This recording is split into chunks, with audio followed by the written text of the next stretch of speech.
how explain to me your process of how do you do it? Because I've heard separate stories. I know it's How do criminal I sometimes, make but tea? Well, there is a correct way of making tea, but to be honest, I find that it makes inferior tea. So the way that you're supposed to do it is to boil your water and let it rest for a couple of minutes so it isn't like overly hot. You don't want to burn the tea. And then you add milk and sugar first, and then you add the tea bag, and then you add the water.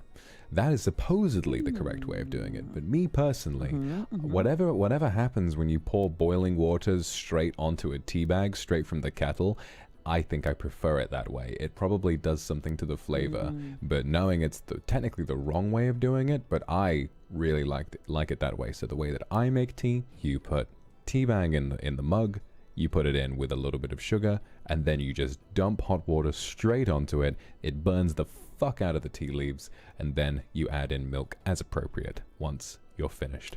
okay. Okay. It also, if you prefer your tea mild, it's best to take the tea bag out first before you add the milk, but I like mine quite strong, so I add the milk while the tea bag is still in there. That's how I make tea. It's quite simple, but this is what I prefer. I like that. I like that a lot. I'm pretty new to Earl Grey and English breakfast, but whenever I do have them, I love it with milk. It's wow. You really found a good way to drink tea over there. I'm often people find it strange that I prefer Earl Grey with milk, but you know, truly I think some sort of herbal teas are very good with milk. I will say though, I definitely prefer peppermint tea plain and hibiscus plain. Those are my two favorites out of different You don't teas. add milk to definitely that. not. Definitely not. You don't add milk to that. Come on.